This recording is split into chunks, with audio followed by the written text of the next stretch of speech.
Terri, welcome to the show. Hi, Dr. Vic. I am so excited to be here today. I'm excited to dive in. I love what you're doing. I love your concept on soulful listening and all that. I am all about the soul in general, so this is going to be a lot of fun. Before we get into that, can you please share just with the listeners your journey of how you got into what you're doing today? Oh gosh, that's such a great, rich question. And it's evolved throughout my lifetime. But what I know for sure is that there is power in being heard. And I also know the pain of not being heard.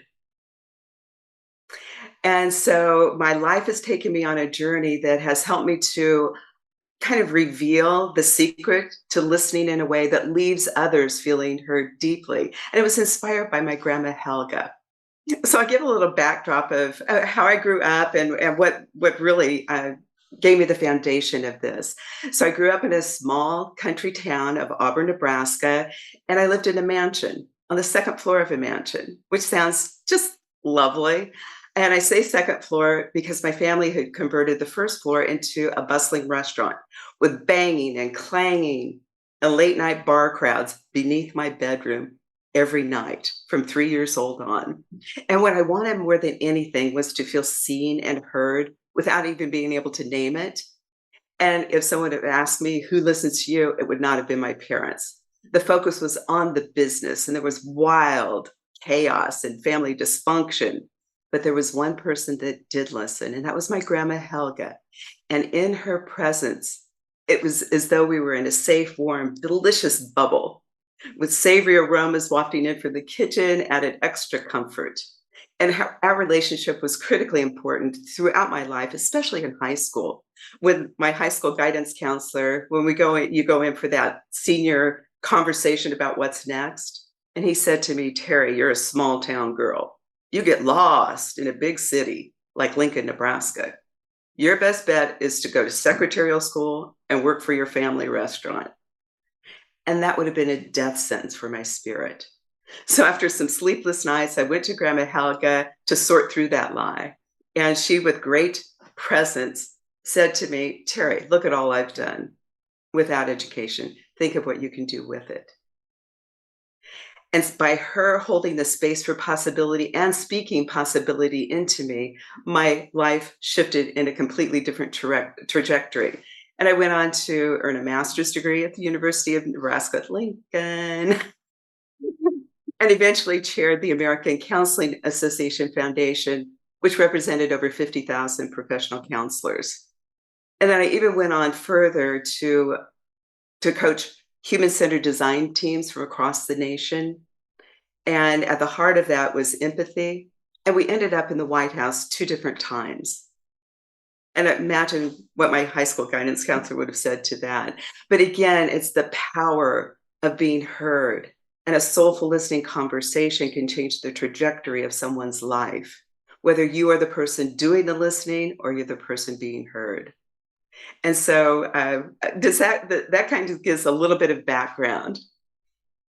I love your background. I can relate to that because I mean, I remember growing up as a kid, very emotional.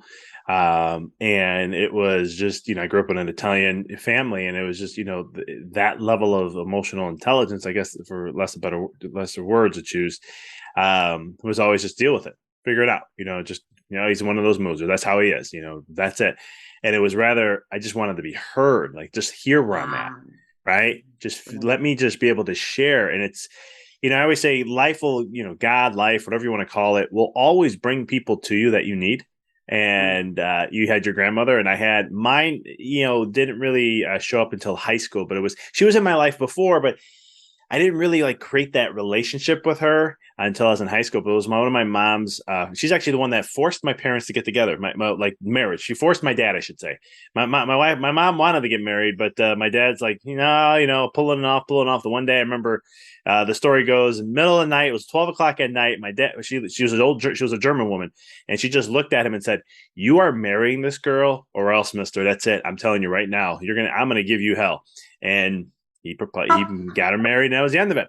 But she was the sweetest lady in the world, and she was the one that would listen to me, because in high school it was really more of that, and it was one of those things where my parents will say something. I always remember she's like, parents forget the will that they don't realize that what they're sharing is what they want rather than listening to what you want. And that was, I'll never Ah, forget that statement. And I was like, man, if I didn't have her, I don't know. So I just wanted to share that because I could totally relate from what you're sharing. that is so beautiful and heartwarming, and it really reinforces the importance that a person that we value in our life listening to us in a way that is inspiring. It just is so important. So how does one begin? Because we're not really, I think in today's era, we're so in our heads so much that, and it's always Mhm. like we're not even present in the moment half the Oh, time in love that. conversations. How does one begin to even, what's that journey look like? Or maybe, I have so many questions I want to fire. So I'm like, hold on here. What is soulful listening? We'll go with that Okay. first. And then we can talk about the journey of that afterwards. Beautiful, beautiful. I think it might be helpful for me to just kind of highlight the 5 elements of soulful listening, so we have a framework to have the rest of our conversation. So there again are 5 elements, the first of which is self-care. We rarely consider the importance of self-care when we talk about high-quality communication, but when we've had enough rest, a good nourishment, a good nutrition for a few days, we really are more emotionally available for others. So just being mindful of that. And also our self talk, what's spinning in our head, that affects how we can connect with another and setting healthy boundaries. So it's really complex, but self care is fundamental to high quality communication. And that sets us up for the second element of soulful listening, which is becoming fully present. You just mentioned that. And I imagine we all have been in situations where we can almost see a bubble above a person's head with a laundry list of things they're thinking about, not us. We feel it. And so when I say becoming fully present, sometimes that can feel a little abstract. So what I would love to do is to guide your listeners and us through a simple breathing exercise. Is that okay? Absolutely. Okay, the way that we're going to do that, we're going to take 3 intentional breaths. The way that we'll do that is breathe in through our nose, we'll hold, and then we'll breathe out through our mouth. And we'll breathe out for a longer count than we breathe in. So 4 in and 6 out. And before we do that, just take note of your body. Just feel your body right now. Wiggle around a little bit. Okay. And now we're going to begin. Breathe in through your nose to the count of 4. 1, 2, 3, 4. Hold.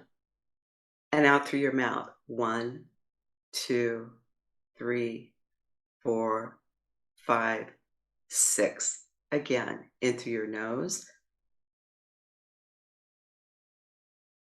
and out through your mouth. And notice the warmth in your heart area. The final time, breathe in through your nose, hold, and out. 1, 2, 3, 4, 5, 6. Now notice your body. Wiggle your toes. We are all more fully present now than we were before. I felt the energy shift between the two of us. And so it's so important when we truly take care of ourselves and become fully present. We bring a quality of grace and compassion into every interaction. And this sets us up for the third element of soulful listening, which is kind of a combination of active listening and empathy. If these two had a child, it would be this element of soulful listening. And it's where we listen all in with every fiber of our being, through all of our senses, through our eyes, our ears, our heart, our intuition, to more than just words. And the Urban Dictionary defines this type of listening as quantum listening. So it's that next evolution of listening, all in. And when we listen in this way, we often gain insights into how we might be helpful to another, which sets us up for the fourth element, which I call the secret sauce, and that's inspired action. When we gain this insight, we might And we often do find areas where we can be helpful to another. And we all have access to connections, to resources that can be of enormous value to another person. And so it's taking it a step further, listening, taking action, inspired action. You have somebody else's back, no strings attached. You just do it from your free will, so to speak, and from a position of generosity. And then there is the final element of soulful listening, and that's the feedback loop. That's when you let a person know that you've taken this action. Again, no strings attached. Oftentimes we can be in conversations where a person's leaning forward, they're nodding their head, you feel like you're being heard, and then crickets.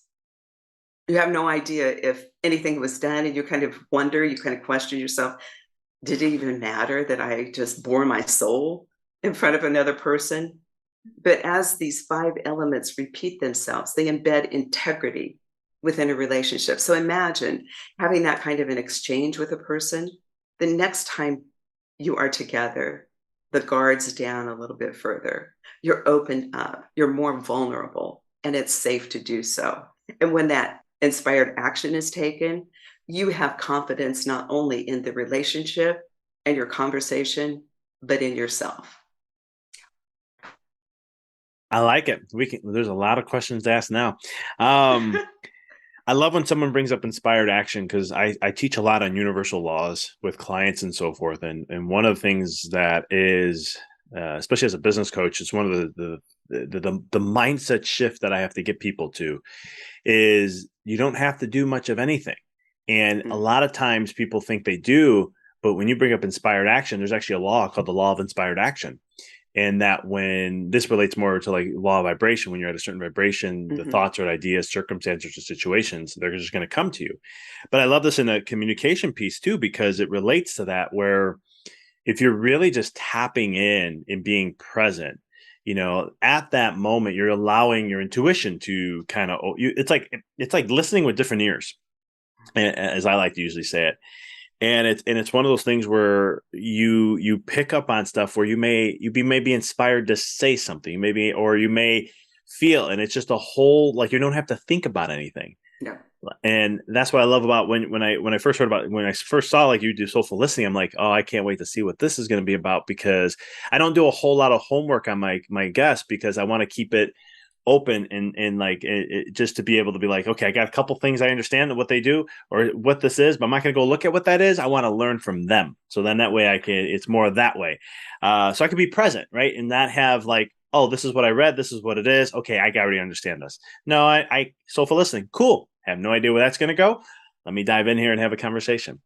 So I love that. So let's get into self-care. I'm a big person about self-care. I formerly was a pediatric chiropractor, holistic practitioner, energy medicine practitioner. So I'm all about self-care. What are some things that you recommend for people to really start their journey on self-care? That's such a great question. Begin.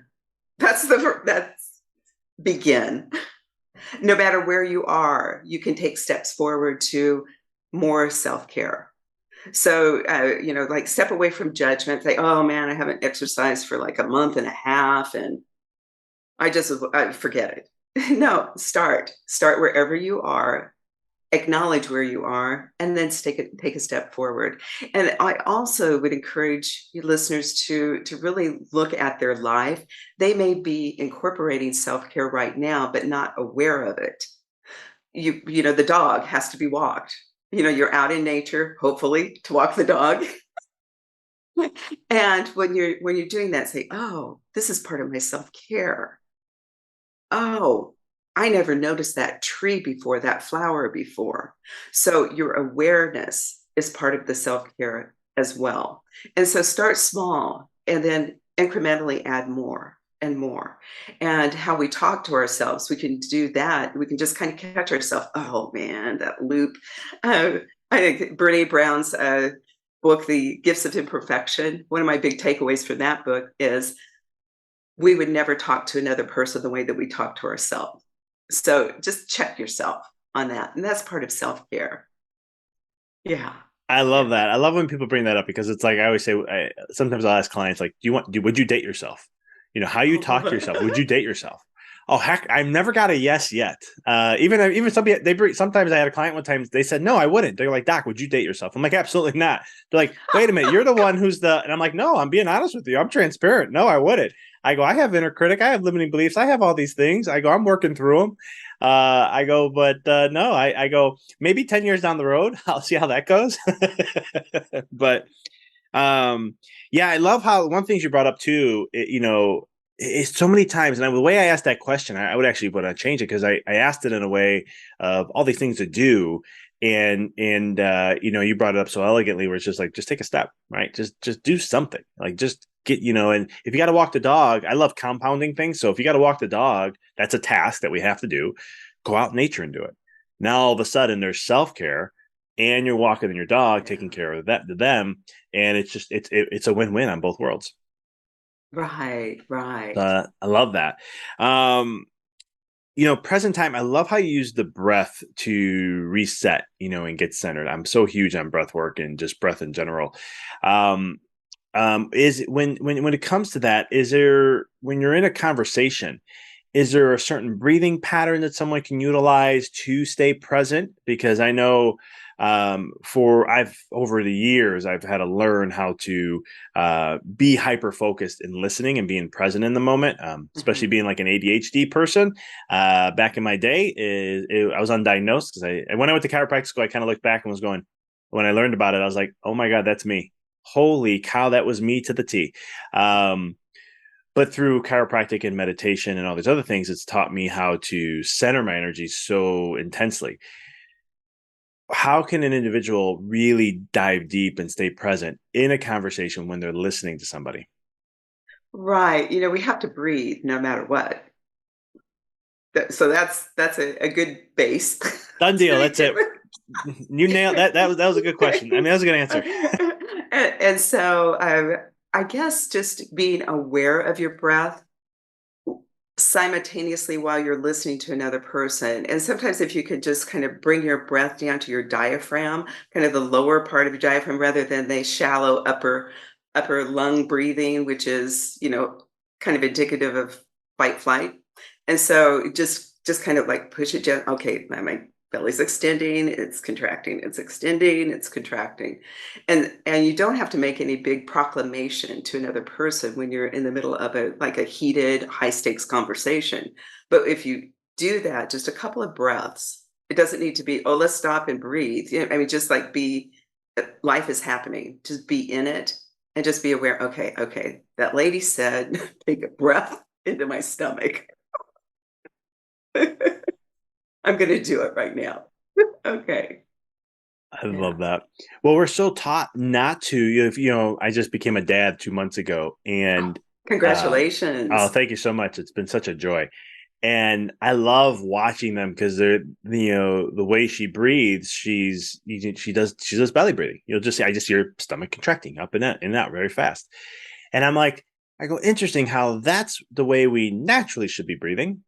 And I remember at 19 years old, I was taught to breathe through my belly. And I had a yoga instructor tell me this. And he's like, you got to put your hand here, all these exercises to Yes, do. yes. And I'm like, I can't, that's hard. I go, I got to focus. What the heck? And he's like, we're all conditioned to do upper respiratory breathing up here using all these muscles instead of going deep.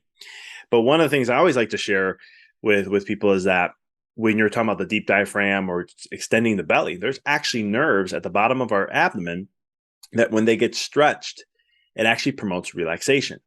This is why when we can take a very good deep breath, our body calms. There's other parts of the brain that pick up on that also, but and I've learned that over time, and that's what always helps me stay centered and stay calm when I'm engaging in a conversation or even a heated argument. Because the first thing we do when we're in a heated or just an argument or something comes up or someone just doesn't agree, and you're like, okay, how do I keep this smooth? How do I? And it's like, hold on, just Uh-huh. breathe, just get present, and you can feel them more because that's the one thing I want to, the next question, kind of going down the steps you shared a little bit here. Okay, okay. I don't know if you noticed that yet, but this is one thing I think is huge because it's all about, you were talking about getting in with your senses and everything. How can we learn or how can we trust ourselves or learn to trust ourselves?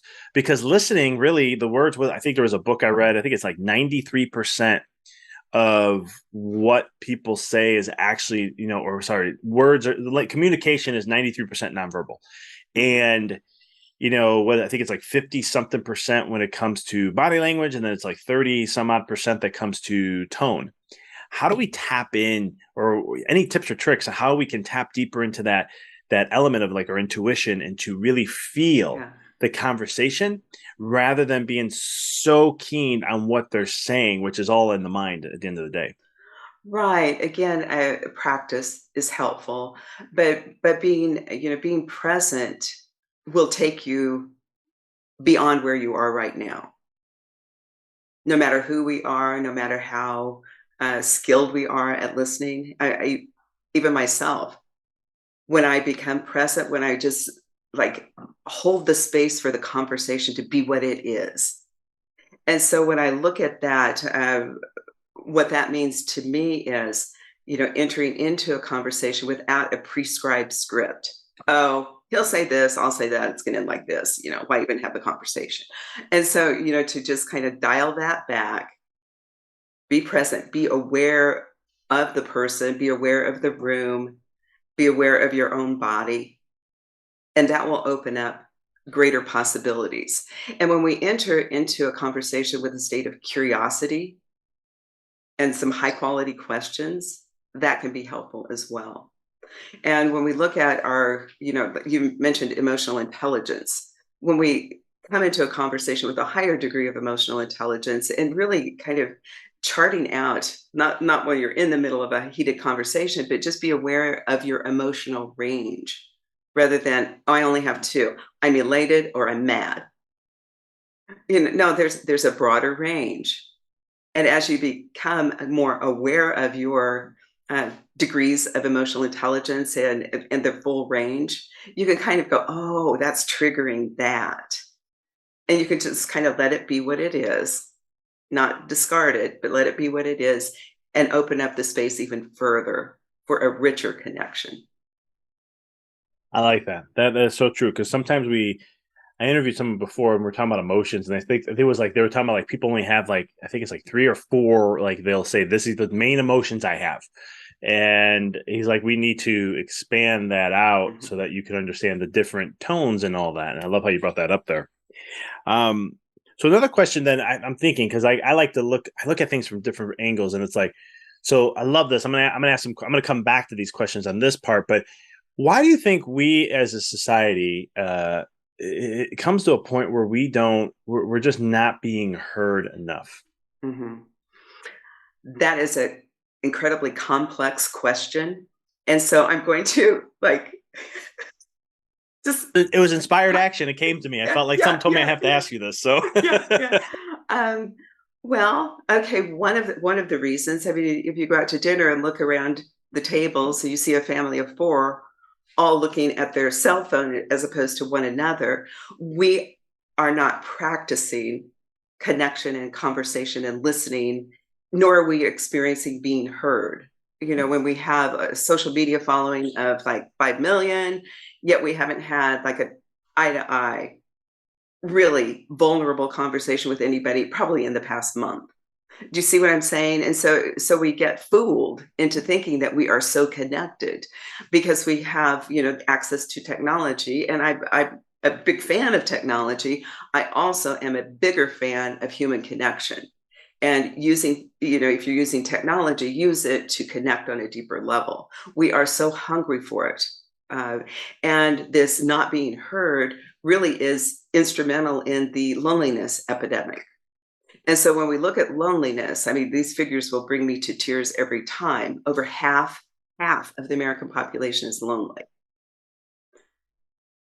And the health implications now have reached into the fact, the equivalent of smoking 15 cigarettes a day, that lonely, desperate feeling of not being connected. And health implications now exceed those of obesity. So this is so important. We as humans thrive when we feel seen and heard and supported by others. Period. And so when you ask, why are we not being heard? I mean, we've kind of set ourselves up for that, and And, conversations, how to have like a conversation is not being modeled in many cases in the home. And so then that concerns me on so many levels because we need to be able to connect to thrive.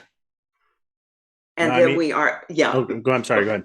okay, we are at a time in our global community where we have such significant issues to address, significant problems. And for me, the only way that the answers to those problems can be released is through listening and teasing out nuances and holding the space for greater possibility than we now see.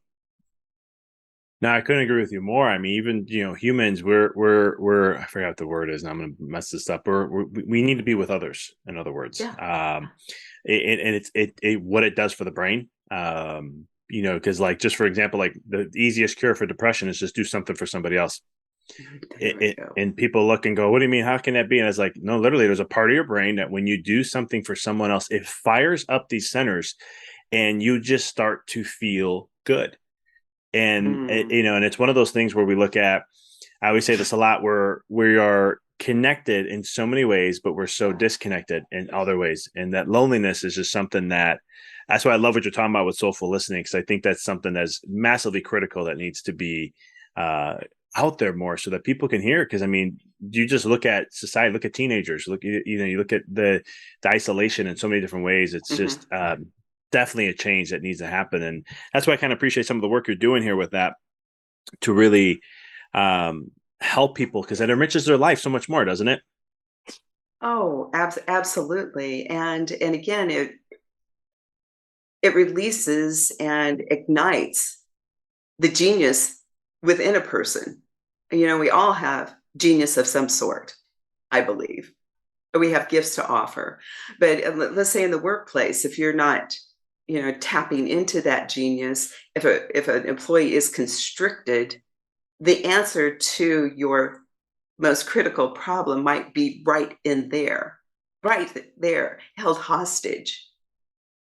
And so to find a way to tap into that is just, almost magical. And, you mentioned teenagers. Can I share a teenager story? Go for it. I Or love it. do we have Yeah, time? Do we we have got time? time. Oh yeah.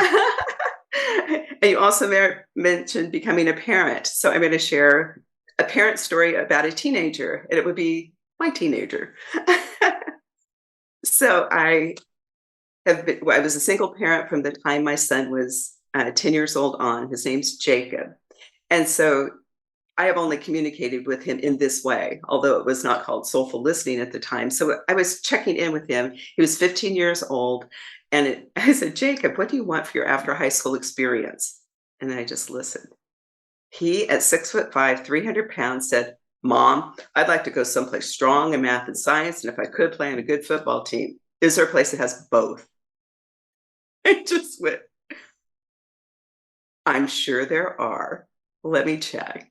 And I heard Jacob, beyond his words, beyond his body language, to that insightful part of him. We were living in Nebraska, cornfield in the backyard. How could he come up with this? So he had something, his innate intelligence was calling forth possibilities beyond what you could see in our home environment.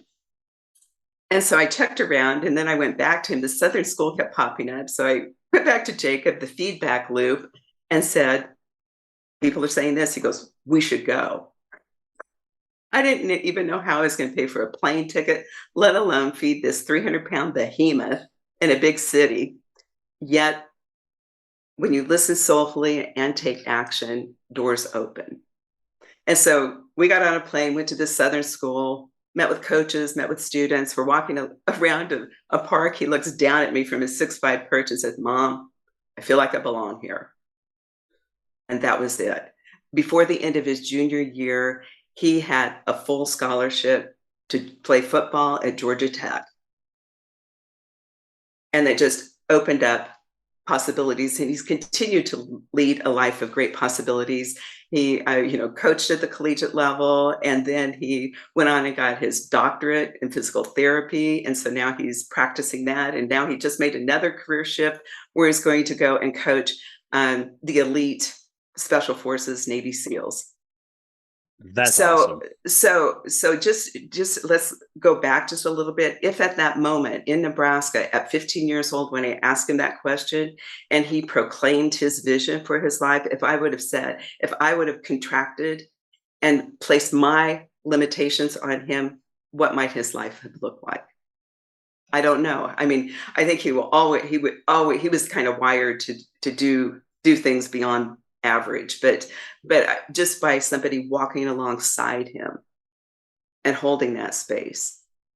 And to me, that's when a child gets to be in their, their high school years, that's kind of what we become, kind of their advocate. Yeah, what you're sharing there is what my wife and I talk about as being parents. Like it's our whole thing is just to support and just be there in the moment. When something comes up, don't react, just breathe and just be in the moment and just Wow. listen to them and really just feel them. And but I love one thing you share too, because you talk about, again, inspired action came up. So I love this because it's like, I don't know how I'm going to take to the trip, the flight, this and that, and but we felt like we had to go, so we went, and look how everything just worked out. Like it worked out Yeah. well beyond. But I'm assuming probably well beyond expectations. There is no way I could have imagined the life that he has led. There's no way. No way. And You know, that, oh, go ahead. I'm sorry. Go ahead. yeah, that's it. I That's was gonna it. say, I just love that because that's where I think the magic of life is, and a lot of people when we get so honed into because like you didn't share your limiting beliefs with him, you didn't, you could have contracted all those kind of things, and instead you shared that space and let the seed in the soil germinate to blossom the way it wanted to. And kudos to you for doing that because look at now his life and so forth. And like I said, I've had people I'll never forget because when I made the choice to become a chiropractor, I still fought in my head because I had my dad who wanted me to be in computers. That's originally what I went into. And I'll never forget the night where I fully decided I'm going to do it. It took another 3 years over 2 years before I made that choice. And it was a Wednesday night. Talk about people coming into your life and doing Yes. this. It was a Wednesday night. This lady, I've been working with her for a couple years.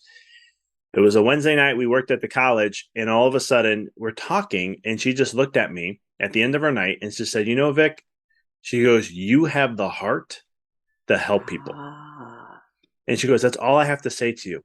She goes, I know you've been going back and forth with this business. And she goes, you have the heart to help people. And I don't know why I have to tell you that, but I'm telling you that.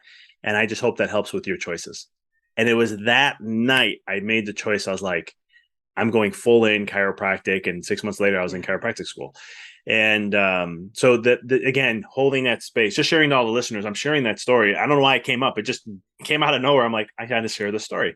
Yeah. Um, to just add to what you're sharing about your story and to others to inspire them to get it, be more, have more soulful listening in many different ways. So leaving on that note, how can people learn more about you, what you do, soulful listening, the whole nine yards? Oh, thank you. Thank you for that. My website is probably the best way to kind of tap in and, check in to see what I'm up to. And it is soulfullistening.com, all one word, soulfullistening.com. And I did a TEDx talk that was released this year. That's another thing that people might want to take a look at. And now I'm really excited about taking my work onto different stages. So if your listeners are interested in me being a keynote at a conference that they're involved in, I'd love to have a conversation about that to see how I might be a good fit and add value. Awesome. And so I'll have all that in the show notes. Terri, this was awesome. It was delightful to have you on. I really enjoyed this conversation. And I really want to thank you for the work you're doing. It is so needed in this world Thank you. in so many different ways. I can feel the impact of what you're doing. I can feel the shift that you're creating in this world. And I'm just excited that you are doing that and really making a huge impact and being a steward in this world. Thank you so much. Thank you.